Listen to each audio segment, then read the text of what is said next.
माननीय सभासदों, माननीय अध्यक्ष जी,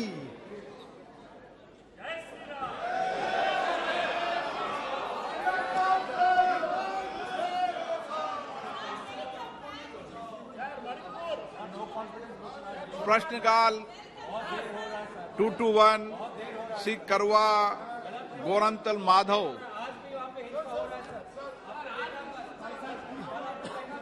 Shri MB Satyanarayana. Question number 221। Sir मैं इन लोगों से पूछना चाहता हूं, कल इन लोगों ने जब तक इनका बिल था चला दिया, ये तो इनके अलायंस के कारण बिल चला दिया। आप भी मैं रिक्वेस्ट करता हूं, अभी भी महत्वपूर्ण बिल है, बिल महत्वपूर्ण है, कल का ही बिल महत्वपूर्ण ऐसे नहीं है। आज का भी जो बिल है, even today's bill is very important. Mister Manickam Tagore, please try to understand and cooperate with the chair so that आज का भी जो बिल है चर्चा करेंगे। अगर आप चाहते हैं तो प्राइवेट मेंबर का भी हम चर्चा करेंगे। कृपया ऐसा मत करो, एक बिल में चलाना बाद में नहीं चलाना, ये तो विमेन फैंसी के तरह नहीं चला दो। Health minister. The statement is laid on the table of the House. माननीय सदस्य supplement. Whether the government is aware that the CGHS wellness centers located at Visakhapatnam is not in a position to serve all the patients and they are struggling to get walk-in slots and online slots, as all the online slots are being exhausted 3 days prior. If so, whether the government is planning to increase the number of online slots rather than walk-in slots, as walk-in patients are not getting their turn to see the doctor due scarcity of doctors. आदरणीय अध्यक्ष महोदय, आपके माध्यम से मैं ये बताना चाहती हूँ कि जो चिंता वाइजैक के बारे में, सीजीएचएस सेंटर के बारे में पूछी गई है, पहले तो हमने सीजीएचएस सेंटर के बेनिफिशियरीज को वेबिनार के माध्यम से भी हम उनको ऑर्गेनाइज करते हैं वेबिनार की, ताकि उनको मदद मिले। सर, जो ऑनलाइन की सेंटर की इन्होंने डिमांड की है, तो वाइजैक में 2 सेंटर हैं, WC1, WC2। Sir, WC1 is presently temporarily shut for some days. Because of that, due to that revamp work, sir, the patients are getting online appointments to that another center, WC2. Sir, दूसरा centre से ये सुविधा हो रही है, लेकिन जैसे माननीय सदस्य ने चिंता जताई है कि वो ऑनलाइन फैसिलिटी रिड्यूस हो गई है, तो सेंटर दूसरा जो सेंटर उसे मैनेज कर रहा है, सर, वो ऑनलाइन के साथ साथ ऑफलाइन भी सेवा दे रहा है, इसीलिए वो ऑनलाइन का रिड्यूस किया गया है। ये जल्द ही WC1 फंक्शनल होगा और सर, जरूर हम सीजीएचएस के सभी लाभार्थियों को सेवा देने के लिए हमारा विजन ही है। The goal is our, your health is our goal. ये सीजीएचएस के माध्यम से हम दे रहे हैं और आज पूरे भारत में ये सेंटर्स की सुविधा बढ़ाई गई है, जो कि 2014 में सिर्फ हमारे सेंटर्स जो थे सर 25 सिटीज में थे, ओनली इन 25 सिटीज, अभी वो बढ़ा के 80 सिटीज में हुए हैं। तो लगभग डबल ये सीजीएचएस सेंटर्स बढ़ाए हैं सिटीज में। और सर, ये सेंटर बढ़ा के एलोपैथी के हो गए हैं 254 से 340। तो मुझे लगता है ये जरूर बढ़ा है, तो माननीय सदस्य को भी ये चिंता करने की आवश्यकता नहीं है कि सदस्य को जरूर मैं एश्योर्ड करती हूँ कि ऑनलाइन और ऑफलाइन दोनों ही सुविधा पेशेंट को सीजीएचएस के माध्यम से मिलेगी। धन्यवाद। Honorable member, please ask supplementary. Enter reasons for exhausting of online slots within a minute at the midnight soon after the online slots are opened.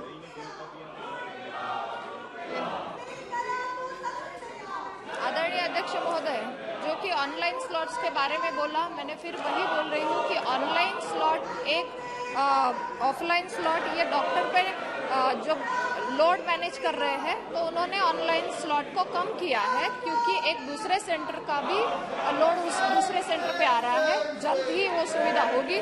उसके अलावा वहाँ पे हमारी जो ग्रीवांस की जो एक फैसिलिटी दी गई है, तो उसके माध्यम से हम ग्रीवांस के माध्यम से भी ग्रीवांस एडवाइजरी कमेटी है, उसके माध्यम से भी हम वो बेनिफिशियरी के साथ ग्रीवांस के माध्यम से मदद करते हैं। क्वेश्चन नंबर 222 श्री कृपाल बालाजी तुबाने। प्रश्न संख्या 222। Sir, the statement is laid on the table of the house, sir. Member. Sir धन्यवाद स्पीकर महोदय। न्यूबॉर्न स्टेबलाइजेशन यूनिट जो बच्चा पैदा होता है और उसमें जब कोई प्रॉब्लम्स दिखाई देते हैं स्वास्थ्य, तो बड़े मुश्किल से वो बच्चों को बचाने के लिए इस यूनिट का उपयोग होता है। और हम देख रहे हैं कि देश में इस यूनिट की संख्या जो है वो संख्या थोड़ा कम है, ऐसा मुझे लगता है। जैसा जवाब में माननीय मंत्री जी ने बताया है कि महाराष्ट्र में, पूरे महाराष्ट्र में 199 मीन्स 199 यूनिट्स है। तो मुझे ऐसा लगता है कि आदिवासी एरिया में इसका बहुत ज्यादा हमारे छोटे बच्चों को सामना करना पड़ता है। तो ये संख्या स्पेशली ट्राइबल एरिया में बढ़ना चाहिए। लेकिन मेरा एक सवाल है कि बच्चों के लिए इम्यूनाइजेशन में क्या व्यवस्था सरकार द्वारा की गई है और क्या व्यवस्था की जाने वाली है? धन्यवाद।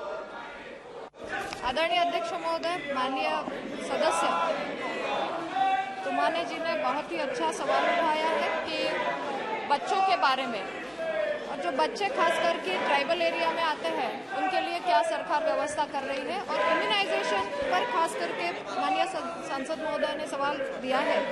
आपके माध्यम से मैं यह अवगत कराना चाहती हूँ कि आदरणीय प्रधानमंत्री जी के नेतृत्व में हमारी सरकार बहुत ही अच्छे से इम्यूनाइजेशन पे फोकस कर रही है। अगर इम्यूनाइजेशन के बारे में मैं कहूँगी तो वैक्सीनेशन हमारे बच्चों को जो कि लाइफ थ्रेटनिंग डिसीज से बचाने के लिए, जैसे कि ट्यूबरकुलोसिस का वैक्सीन हो, डिप्थेरिया हो, पेटोसिस का हो, पोलियो का हो, tetanus, hepatitis B, measles, rubella, pneumonia और मेनिंजाइटिस के माध्यम से जो डिसीज होते हैं उनको रोकने के लिए ये बहुत ही अच्छी इम्यूनाइजेशन की व्यवस्था सरकार ने की है। इसके शेड्यूल भी रहते हैं, पीएचसी लेवल तक उनकी व्यवस्था भी की जाती है।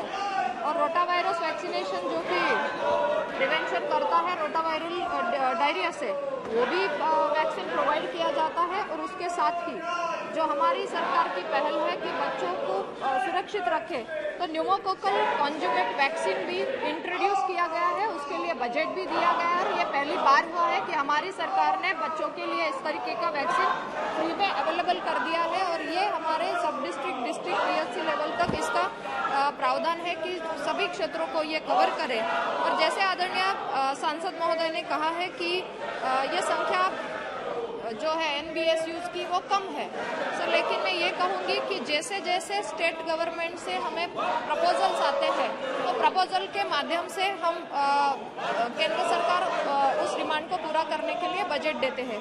आदरणीय तुमाने जी को मैं यही कहूँगी कि सर इसके साथ आप भी अगर स्टेट गवर्नमेंट से कुछ प्रपोजल्स देते हैं तो ज़रूर महाराष्ट्र के लिए भी केंद्र सरकार ये बजट देने के लिए उस पर विचार करेगी। और हमारा एम ही है कि बच्चों के लिए ये सुविधा बने, और खास करके ये फैसिलिटी बेस्ड न्यूबॉर्न केयर है जो कि हमारे बच्चों के लिए डिस्ट्रिक्ट मेडिकल कॉलेजेस में वो उपलब्ध होता है। तो मैं आदरणीय सांसद महोदय को आपके माध्यम से ये अनुरोध करती हूँ कि ये प्रपोजल्स जल्द ही दें। पति भावना गौरी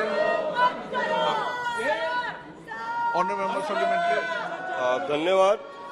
माननीय मंत्री जी ने बहुत अच्छी तरह से इस प्रश्न का उत्तर हमें दिया है। जैसा कि माननीय मंत्री महोदय ने कहा है कि ये यूनिट की संख्या कम है और काफ़ी जगह पे ये खराब भी हो चुके हैं, तो ऐसे में उनको दूसरे गांव में जाना पड़ता है, दूसरे गांव में उसकी सुविधा लेनी पड़ती है।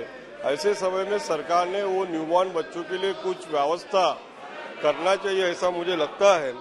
और विशेष करके मैं सवाल पूछना चाहता हूँ, जनजाति क्षेत्र में बच्चों को यदि किसी ऑपरेशन की जरूरत हो तो सरकार के द्वारा इसका क्या प्रावधान किया गया है?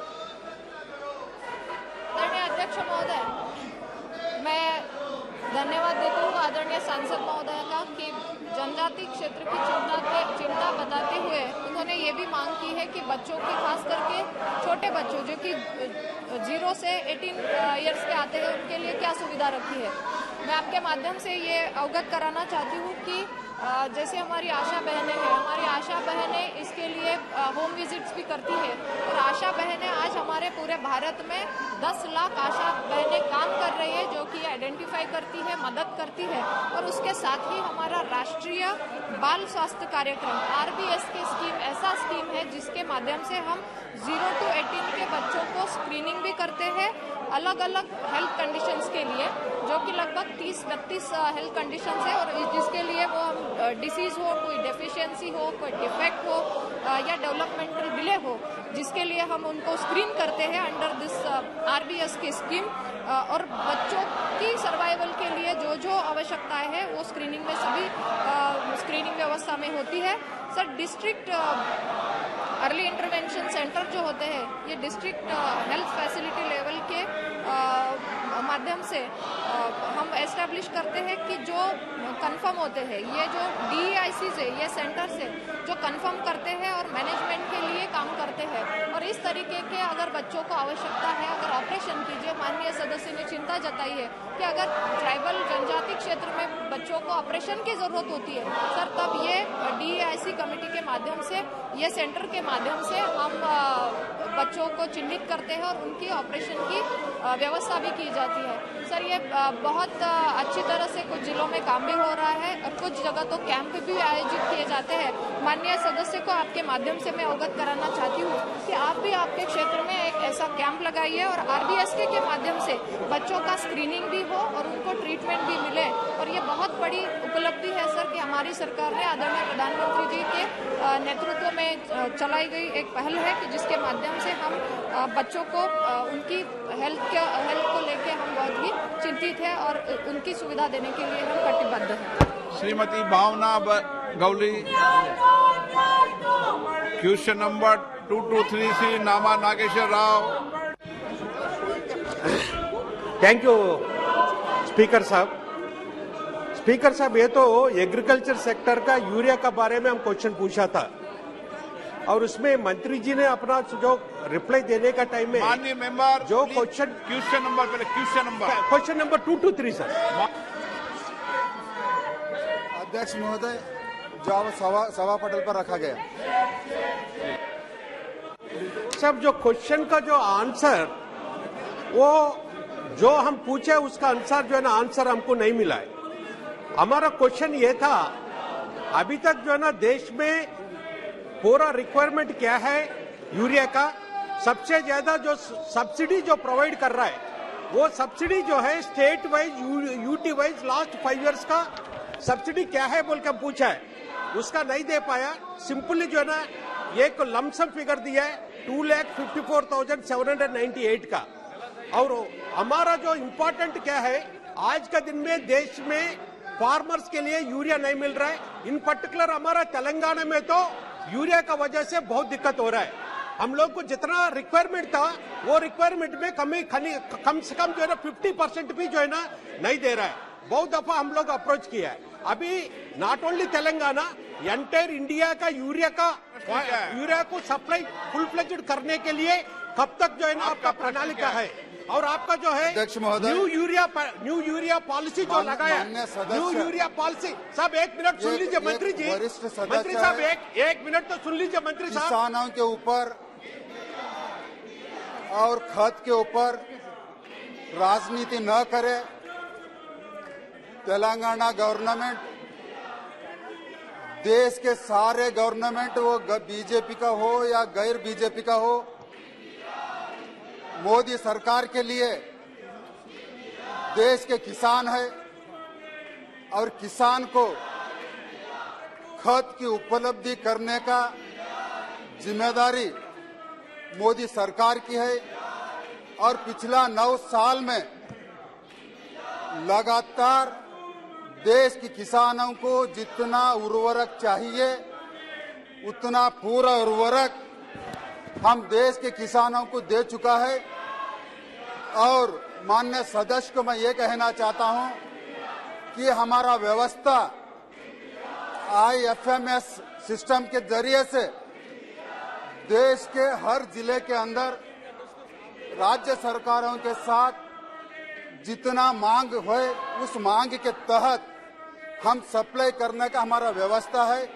इतना ही नहीं, जहां पर प्रोडक्शन होता है, जिस पोर्ट्स में आता है, वहां से लेकर के रेलवे डिपार्टमेंट को हम सशक्त करके और रेलवे डिपार्टमेंट के माध्यम से करीब 90% हम पूरा करते हैं। कृपया माननीय सदस्य को इस तरह का गलत न सूचित करे, मैं विश्वास करता हूं। और आज